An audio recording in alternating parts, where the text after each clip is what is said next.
Party ఫిరాయింపులకు పాల్పడిన ఎమ్మెల్యేలకు assembly కార్యదర్శి నోటీసులు జారీ చేశారు. బీఆర్ఎస్ నుంచి కాంగ్రెస్ లోకి 10 మంది ఎమ్మెల్యేలు చేరారు.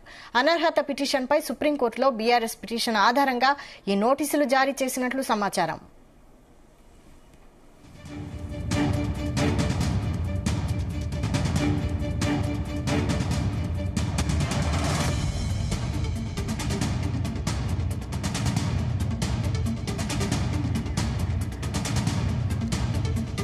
ఇదే అంశంపై మరిన్ని అప్డేట్స్ మా ప్రతినిధి రాధాకృష్ణ అందిస్తారు. రాధాకృష్ణ,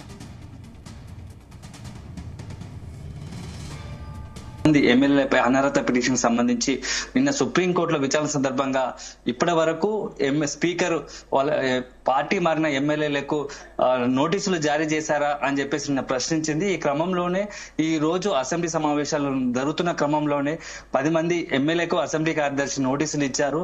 పార్టీ ఎందుకు మారాల్సి వచ్చింది అని చెప్పేసి కొంత వివరణాత్మకంగా కూడిన ఒక నోటీసులు 10 మంది ఎమ్మెల్యేలకు ఇచ్చినట్టుగా తెలుస్తా ఉంది.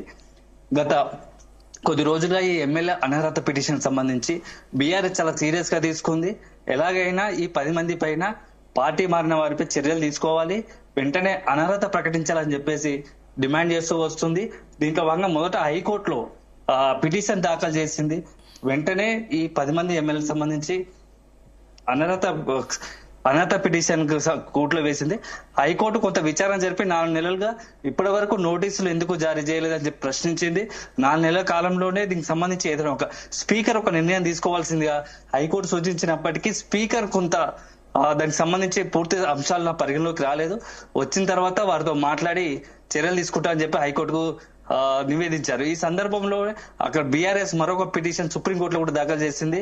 ముగ్గురు ఎమ్మెల్యేలపై చేసిన తర్వాత బీఆర్ఎస్ వర్కింగ్ ప్రెసిడెంట్ కేటీఆర్ మరో 7 ఎమ్మెల్యేలకు సంబంధించి నిన్న బీఆర్ఎస్ సుప్రీంకోర్టులో పిటిషన్ దాఖలు చేశారు. మొత్తంగా ఈ 10 మందికి సంబంధించి విచారణ ఫిబ్రవరి 10వ తేదీకి వాయిదా పడింది. ఈ క్రమంలోనే ఈ రోజు ఈ ఎమ్మెల్యేలకు నోటీసులు రావడం మాత్రం కొంత రాజకీయ వర్గాల్లో ఆసక్తిగా చర్చ జరుగుతూ ఉంది.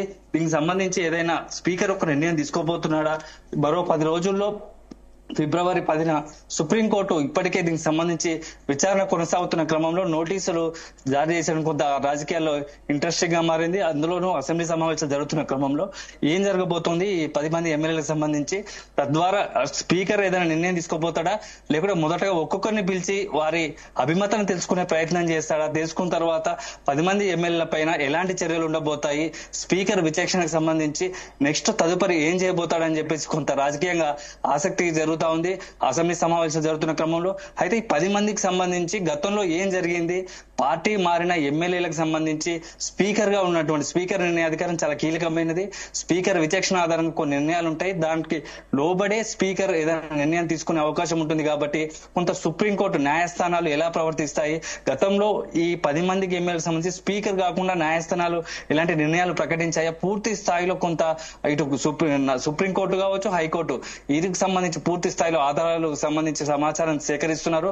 అదే సందర్భంలో స్పీకర్ కూడా ఒకవేళ పరిధి దాటి ఎమ్మెల్యేలకు సంబంధించి అనర్హత పిటిషన్ అనర్హత వేయాల్సి వస్తే ఎలాంటి చర్యలు తీసుకోవాలని చెప్పేసి కూడా కొంత స్పీకర్ కూడా పూర్తి సమాచారం సేకరిస్తున్నారు. ఈ మొత్తంగా కూడా ఈ 10 మంది ఎమ్మెల్యేలకు సంబంధించి బీఆర్ఎస్ కాంగ్రెస్ కు వెళ్ళిన 10 మంది ఎమ్మెల్యేలు, ముఖ్యంగా దానం నాగేందర్ మాత్రం కొంత ఈ 10 మందిలో దానం నాగేందర్ అంశం మాత్రం కొంత క్రిటికల్ గా ఉందని చెప్పొచ్చు. ఎందుకంటే కాంగ్రెస్ కు సంబంధించి మొన్న రీసెంట్ గా జరిగిన లోక్సభ స్థానానికి ఎంపీగా పోటీ చేశాడు. బీఆర్ఎస్ ఎమ్మెల్యేగా ఉంటూ, అంటే బీఆర్ఎస్ ఎమ్మెల్యేగా ఎన్నికై బీఆర్ఎస్ గుర్తుపైన గెలిచిన దానం నాగేందర్ ప్రస్తుతం లోక్సభ ఎంపీగా కాంగ్రెస్ గుర్తుపై గెలవడం కొంత రాజకీయంగా కొంత దానం నాగేందర్ విషయంలో అటు సుప్రీంకోర్టు కావచ్చు, అదే విధంగా స్పీకర్ కావచ్చు ఎలా నిర్ణయం ప్రకటిస్తారు.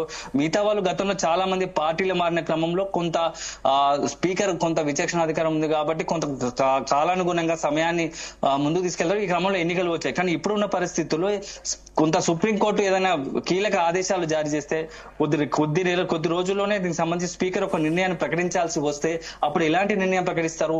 మొత్తంగా 10 మంది పైన అనర్హత వేటు వేస్తే రాజకీయాల్లో ఎలాంటి జరుగుతాయి? ఎందుకంటే బీఆర్ఎస్ మాత్రం చాలా సీరియస్ గా ఉంది ఇలాంటి వాటిపైన. ఎందుకంటే ఖచ్చితంగా ఆ 10 మంది పైన చర్యలు తీసుకోవాల్సిందే, అనర్హత వేటు వేయాల్సిందే అని చెప్పేసి డిమాండ్ చేస్తూ వస్తుంది.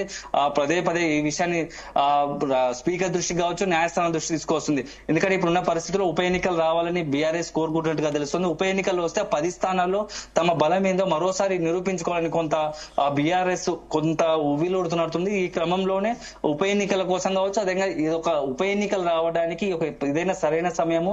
ఈ అనర్హత పిటిషన్ తో గట్టిగా న్యాయస్థానంలో మనం గెలిచి ఉప ఎన్నికలు సాధిస్తే కొంత తిరిగి ఫైట్ బ్యాక్, అంటే రాజకీయాల్లో కొంత గెలిచి మళ్ళా పట్టును సాధించే క్రమంలో కావచ్చు బీఆర్ఎస్ కొంత ఈ ఉప ఎన్నికలే టార్గెట్ గా దీనిపైన కొంత సీరియస్ ఎక్సైజ్ చేస్తున్నట్టుగా తెలుస్తుంది.